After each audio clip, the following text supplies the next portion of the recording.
Buenas tardes, tengan estimados jóvenes. Muy bien, continuamos con nuestras clases. El día de hoy nos toca hacer una revisión de lo que es infecciones intestinales. Y comenzamos. Primero, para hablar de una infección intestinal, conocida como gastroenteritis. Esto se caracteriza porque existe una inflamación a nivel de la mucosa intestinal.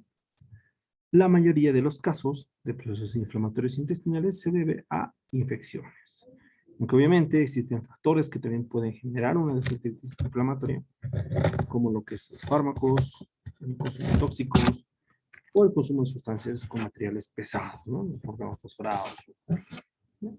Hablando netamente de la infección, esto se va a caracterizar porque clínicamente va a haber la presencia de deposiciones líquidas, es decir, una diarrea aguda, menos de 14 días, asociada a síntomas como náuseas, vómitos y dolor abdominal.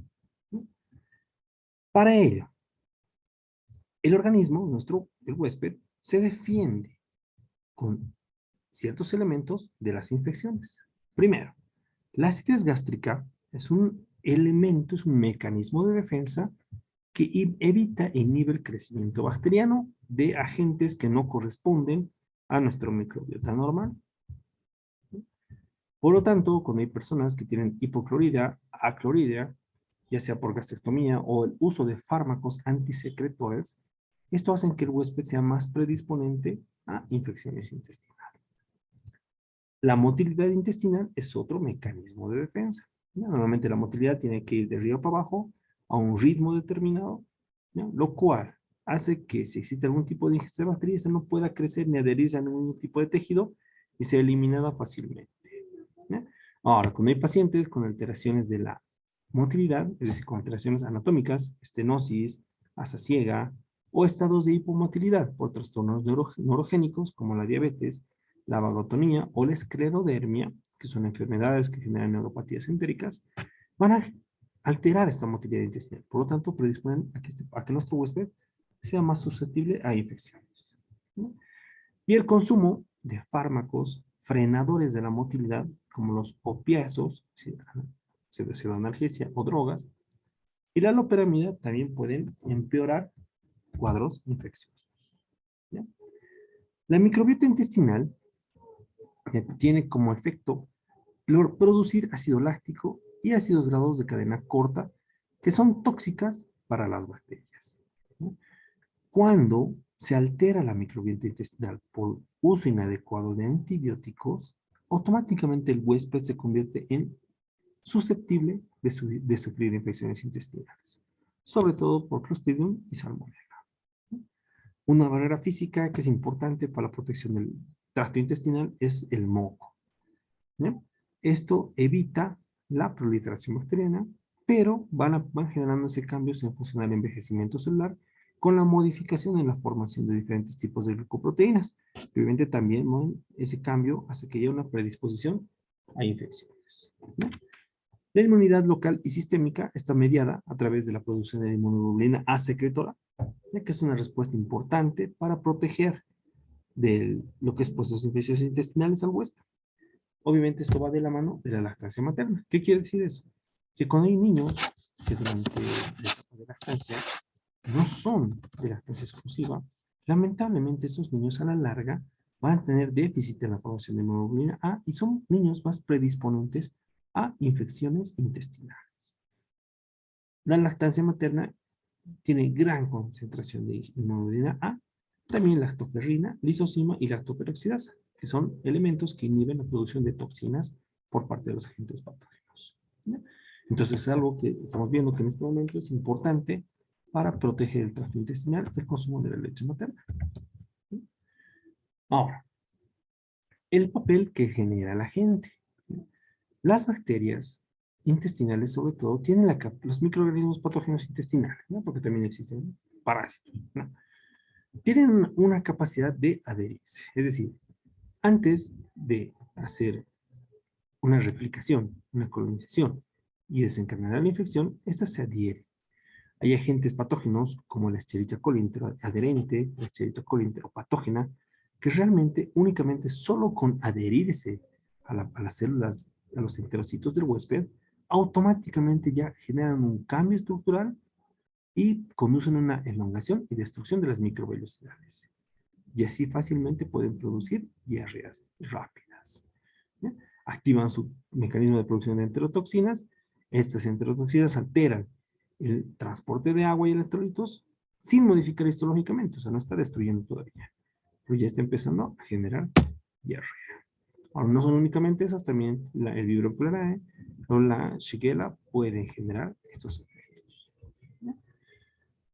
Las citotoxinas lo que hacen es generar un proceso inflamatorio, muerte celular de los enterocitos y aumentar la secreción intestinal.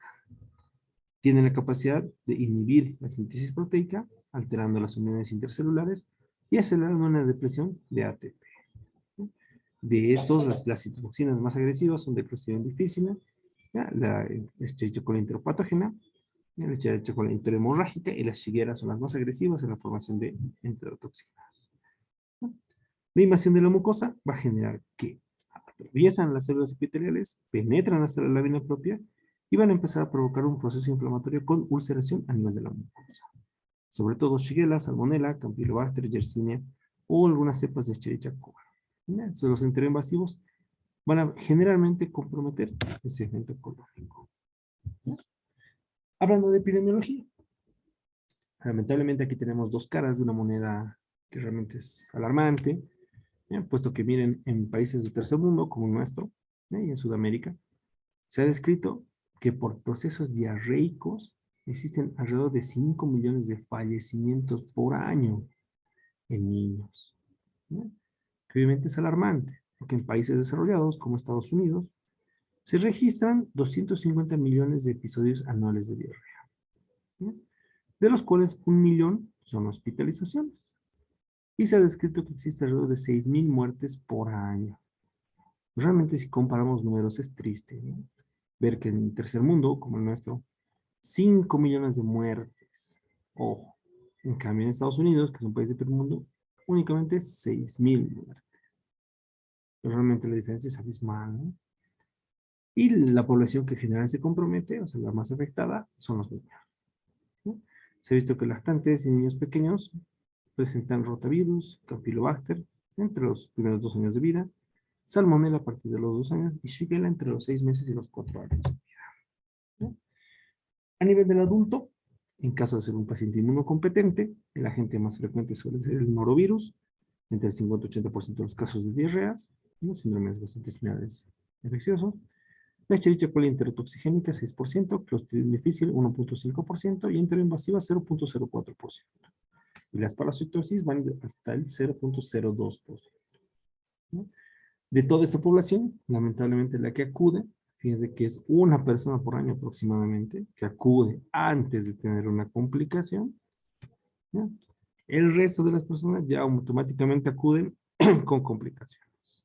Es decir, tiene diarreas por 3 días sin mejoría, se ha hidratado el paciente, intentado compensar algo, pero no ha llegado a una deshidratación ni una colitis. Entonces, este paciente, uno acude por año a la consulta. Realmente es triste, ¿no? El resto ya acuden por las complicaciones. Está deshidratado, somnoliento, asténico, adinámico, colitis, hemorragia. Entonces ya lamentablemente el paciente no viene con algo fácil de resolver, sino viene ya con una complicación. Y de entre los agentes que acuden a los hospitales, en primer lugar está el Campylobacter y el Clostridium con 13%, la Escherichia coli un 8% y la Salmonella un 7%. Ahora, dentro de los agentes, algo que es importante es la diarrea del viajero, ¿ya? Se ha visto que 4% de las personas que viven dentro del mismo país y 35% de extranjeros que se desplazan presentan diarrea. El agente más frecuente es la Escherichia coli enterotoxigénica, sobre todo en Latinoamérica, ¿ya? Campylobacter jejuni, la Shigella de Salmonella a nivel de Asia, y algunos protozoarios como Entomia histolica o Cristosporidium también son presentes. En caso de paciente hospitalizado, se ha visto que mientras más tiempo de hospitalización, mayor uso de antibióticos, este paciente tiene una modificación de la microbiota intestinal, por lo cual el Clostridium difficile es el más común de los identificados en el paciente hospitalizado. Y Dentro de lo que es diarrea en el paciente inmunodeprimido, estos generalmente se dan por agentes oportunistas. Microsporidium, citomegalovirus, Mycobacterium avium y otros. Hablando de la clínica, vamos a dividir en dos, lo que es la diarrea no inflamatoria y la diarrea inflamatoria. Es importante diferenciar esto porque nos va a ayudar a aproximarnos al agente etiológico. ¿Ya? Si hablamos de la diarrea no inflamatoria, generalmente esta es una deposición acuosa de gran volumen, sin sangre ni moco. Generalmente se asocian náuseas, vómitos y dolor abdominal de leve a moderada intensidad. ¿Ya? La fiebre suele estar presente, pero de bajo grado. ¿Ya? Hay organismos que se adhieren a nivel de la mucosa. En las heces no se logra identificar leucocitos, ¿ya? O polimorfonucleares. ¿Ya? Sí hay producción de enterotoxinas que modifican el movimiento de agua y de electrolitos. La mayoría suele durar tiempos menores de 7 días y se resuelven de manera espontánea. Son de cuadros leves. Los agentes suelen ser el norovirus, como hemos dicho, en el 95-80% de los casos. La Escherichia coli enterotoxigénica, que causa más que todo la diarrea del viajero. La Giardia, el Cryptosporidium. ¿No? Generalmente son tóxico-infecciones, es decir, cuando se consumen alimentos con estafilococo, clostridium, que nos generan ese tipo de proceso inflamatorio. Bien, ese proceso de diarrea. Hablando de la diarrea inflamatoria. En este caso, las heces son escaso volumen, están acompañadas de moco, sangre y pus, de cantidad variable. El dolor es intenso, una frecuencia constante, y hay datos de síndrome tóxico infeccioso, fiebre, astenia, dinamia, porexia. ¿No? Generalmente el compromiso suele estar a nivel de colon. ¿No? El mecanismo, sobre todo en la producción de citotoxinas, ¿no? O citotoxinas o invasión del epitelio intestinal. Entonces, el fenómeno inflamatorio va a generar una necrosis a nivel de la mucosa. Por lo tanto, va a haber gran cantidad de células inflamatorias, es decir, leucocitos, a predominio de polimorfonucleares en las heces. Los agentes causales suelen ser la Shigella, la Salmonella, Escherichia coli enterohemorrágica, los diferentes tipos de Escherichia coli, la Yersinia enterocolítica, Clostridium y Entamoeba histolítica. Y algunos cuadros de infección intestinal se presentan como proctitis. En este caso, suele haber deposiciones de escaso volumen con moco, sangre y pus, asociadas a tenesmo, ¿no? Urgencia defecatoria y dolor anorrectal, generalmente causadas por Shigella, virus de herpes simple tipo 2, gonococo, treponema, ¿no? Clamidium y el linfogranuloma venérea. Hablando un poquitito de salmonela. ¿Ya? La salmonela es un agente bacteriano que se ve favorecido en la transmisión por alimentos contaminados, leche, huevo, carne, ¿ya? O mascotas, ya sean perros, gatos o mascotas tipo reptiles, anfibios, que también generan y facilitan la transmisión. ¿Ya? La sintomatología es amplia, se puede ser desde casos de diarrea acuosa, como el norovirus, hasta casos de colitis graves. ¿Ya? Hay pacientes que llegan a tener fiebres tan altas que desencadenan incluso delirios. Y la complicación más grande de la infección por salmonella es la presencia de abscesos metastásicos, es decir, abscesos a nivel distal, como endocarditis bacteriana, a nivel meningio y otros.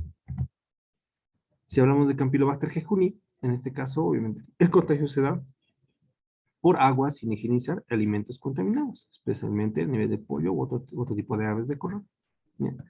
La diarrea suele ser leve, se autolimita, en algunos casos máximo puede llegar hasta las 3 semanas, que obviamente el paciente ya va a acudir por las diferentes complicaciones que va a tener. ¿Ya? Se han descrito que existen casos de hemorragias severas y megacolon tóxico. La sepsis suele ser frecuente en pacientes ancianos inmunodeprimidos, ¿no?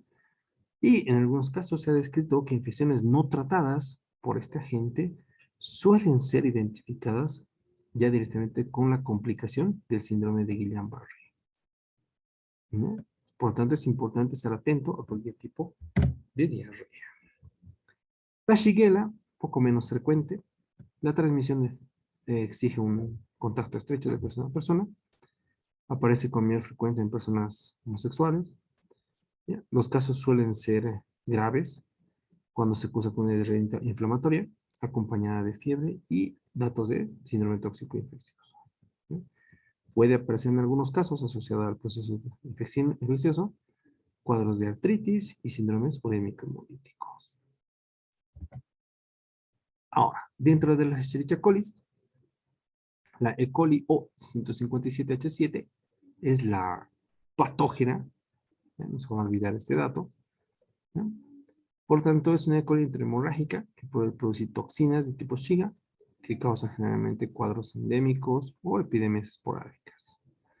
¿Ya? Generalmente se contagia por carne contaminada, leche, frutas, alimentos, verduras, ¿ya? Y el agua contaminada. ¿Ya? Algunos pacientes van a presentar dolor en fosiliaria derecha, que a veces se describen como casos de colitis isquémica y muchas veces se confunden con cuadros de apendicitis agudas. Algunas veces no suele haber fiebre, ¿no? Pero es importante la presencia de sangre a nivel de las heces. Entonces, la E. coli toxígena intrahemorrágica es la causa más frecuente de diarreas con sangre, ¿no?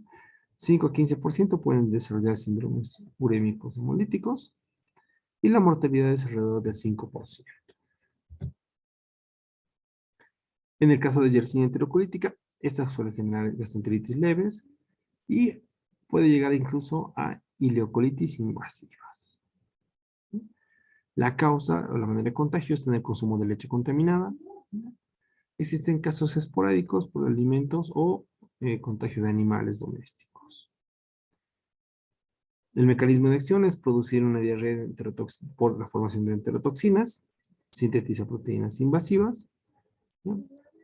Finalmente invade la lámina propia y las placas de piel, favoreciendo así la diseminación a nivel de ganglios linfáticos y a nivel sistémico. Hablando de la enfermedad histolítica,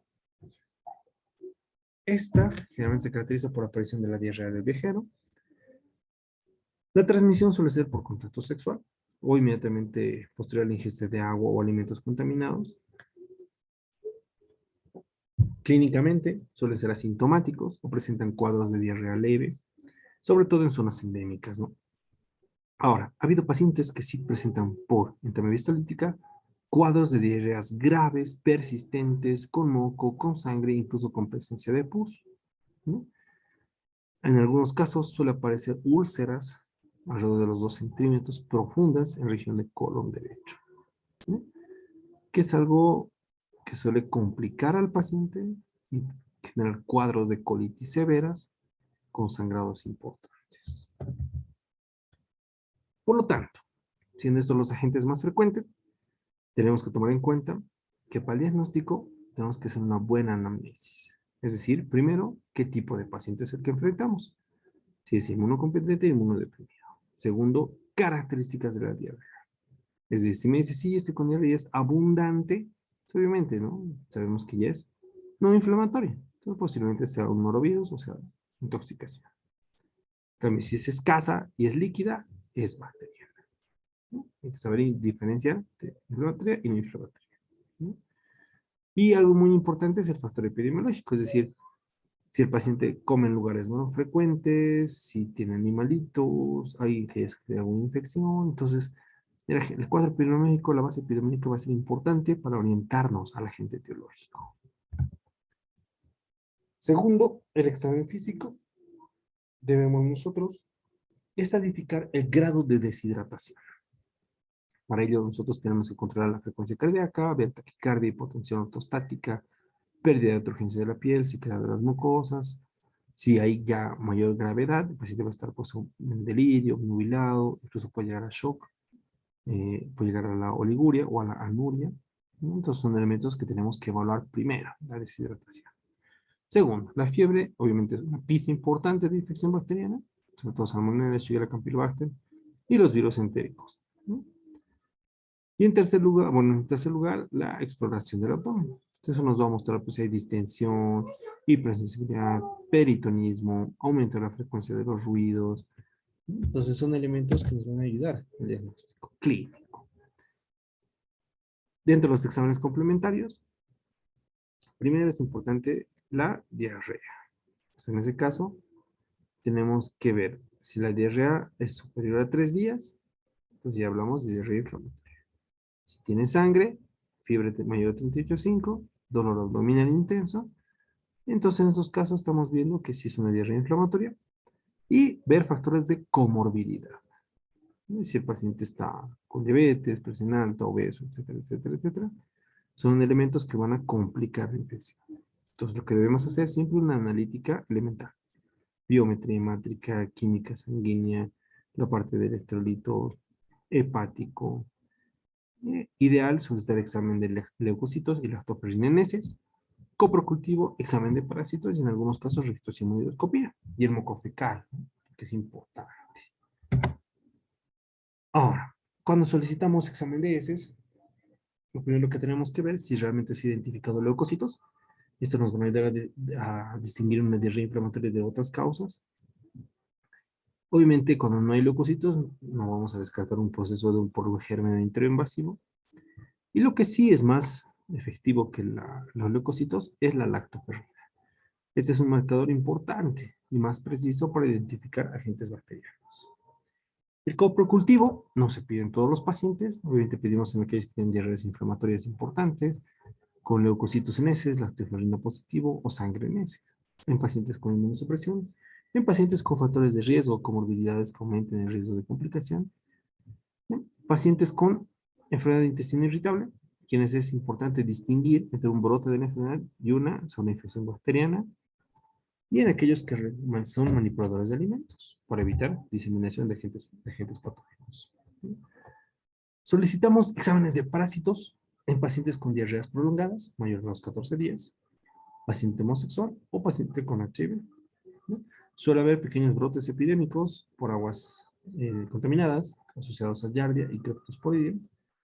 Ahora, cuando hay diarrea con sangre y leucocitos en heces escasos o ausentes, generalmente se considera que sean amebas. Ya las amebas generan deposiciones con sangre sin gran respuesta a nivel de leucocitos, ¿no? Y otro tipo de exámenes que no son de primera línea, pero pueden ayudar en algunos casos, más que todo para identificar colitis infecciosas, son la sigmoidoscopía, ya que en pacientes con datos de toxicidad o sospecha de infección por procedimiento difícil nos ayuda a ver colitis infecciosa, nos ayudan a ver si la presencia de pseudomembranas ya ayudan al diagnóstico antes de que lleguen los cultivos, ¿no? Es útil en pacientes inmunocomprometidos con cultivos negativos, en donde se puede evidenciar incluso en citoplásmicas típicas por citomegalovirus. En pacientes homosexuales con clínicas de proctitis que sugieren infecciones por herpes virus, gonococo, clamidia o sífilis. Ahora, el cultivo del aspirado duodenal o panendoscopía oral con biopsia. Esto se realiza sobre todo cuando tenemos una sospecha de infecciones por Giardia, Microsporidium, Cryptosporidium o micobacterias, incluso Mycobacterium avium intracelular, ¿no? En estos casos es importante considerar, ¿no? No es un procedimiento sencillo, es bastante agresivo y bastante incómodo. Entonces, hasta aquí tenemos nuestro diagnóstico clínico laboratorio. Por lo tanto, una vez diagnosticado, vamos a irnos al tratamiento. Ahora, para el tratamiento, si estamos considerando que se trata de una diarrea del viajero, el paciente tiene más de 4 deposiciones en al día, fiebre 38,5, moco, sangre y pus. Tenemos el examen de heces, nos corrobora la presencia de los agentes de la diarrea del viajero, como Campylobacter, ¿no? Entonces, en este caso, empezamos el tratamiento con rifaximina, 200 miligramos 3 veces al día, por 3 días. Ciprofloxacino, que es 15 miligramos cada 12 horas de 1 a 3 días. Norfloxacino, levofloxacino o acitromicina, ¿ya? De estos es importante que la rifaximina la tenemos en el medio, es muy eficaz, ¿ya? Y es bastante bien tolerado, ¿ya? Ahora las quinolonas sería nuestra segunda opción, ¿ya? Que ayudan bastante al paciente, pero también ha asociado a esto la frecuencia de resistencia bacteriana. Cuando la diarrea es adquirida, entonces consideramos que puede tratarse de otro tipo de agente, entonces podemos dar ciprofloxacino, igual norfloxacino, levofloxacino, ¿ya? Ahora, si pensamos que es una Escherichia coli, productor de toxina, entonces automáticamente quinolonas y tiometrofensulfomethoxazona no nos sirve. En esos casos utilizaremos acitromicina. Ahora, en casos de diarrea nosocomial, generalmente asociada a Clostridium difficile, generalmente se utiliza como primera opción el metronidazol, ¿no? 250 cada 4 veces al día o 500 cada 3 veces al día, cada 8 horas. Si confirmamos la presencia de Clostridium, el tratamiento puede durar hasta 10 días. ¿No? Y cuando hay pacientes con diarrea por Giardia, igual de la misma manera, se utiliza metronidazol 3 veces al día por 7 a 10 días. Si el agente encontrado por un periodo de incubación de 48 hasta 72 horas es la Shigella, nuestra opción terapéutica será quinolona, ciprofloxacino, norfloxacino o levofloxacino. También se puede utilizar citromicina, ¿ya? O trimethoprim, sulfamethoxazol.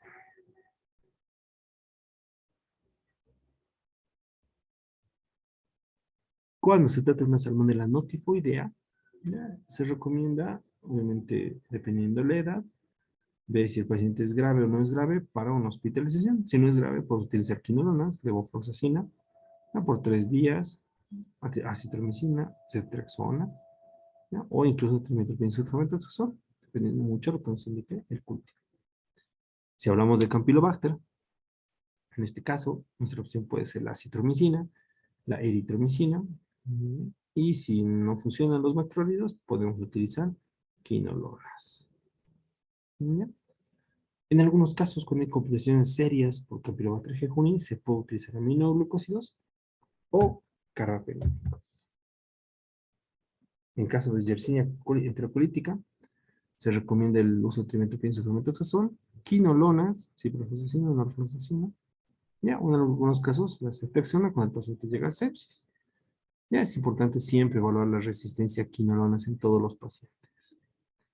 En paciente con Clostridium difficile, o difícil, es importante el uso adecuado de antibióticos, el uso de metronidazol, 250 miligramos 4 veces al día o 503 veces al día, y ver si realmente amerita el uso de vancomicina.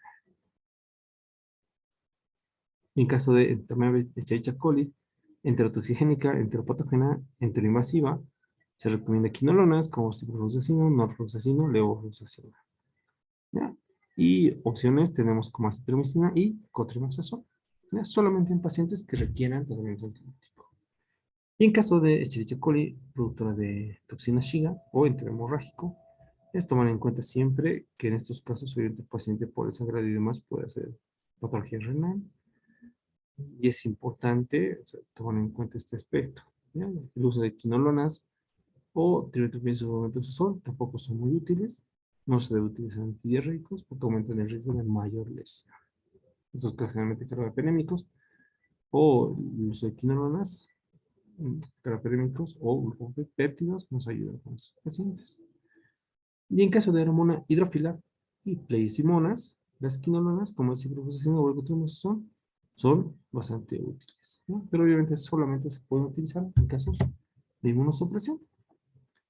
Si hablamos de Vibrio cholerae, que teóricamente se ha extinguido, pero nuevamente hay pequeños brotes, tenemos opciones como la doxiciclina, tetraciklina, eritromicina, acitromicina, ¿no? En caso de Vibrio parahemolyticus, tenemos opciones como la doxiciclina y ciprofloxacina. En citomegalovirus se puede utilizar el ganciclovir, vanganciclovir. En caso de entomología histolítica, el metronidazol, ¿no? También se puede utilizar la dehidrometina, ¿no? Que no hay en nuestro medio, pero se puede utilizar. En caso de Giardia, metronidazol. ¿Sí? Droga de elección, como segunda opción tenemos tinidazol, la panomicina, y el hidrocloruro de quinacrina. En caso de criptosporidio, tenemos que ver si es paciente inmunocompetente, nitazoxanida, cada 12 horas por 3 días. ¿Sí? Ahora puede utilizarse también como otras opciones, cotrimoxazol o metronidazol, ¿no? También se puede combinar la paromomicina con acitromicina, ¿no? Y finalmente, en caso de microsporidium sporavelli, ¿sí? Se recomienda la nitazoxanida si hay sintomatología, el albendazol o el trimethoprim sulfamethoxazol como primeras opciones, y también puede utilizarse la pirimetamina. Muchas gracias a todos por su atención. Tengan todos muy buenas.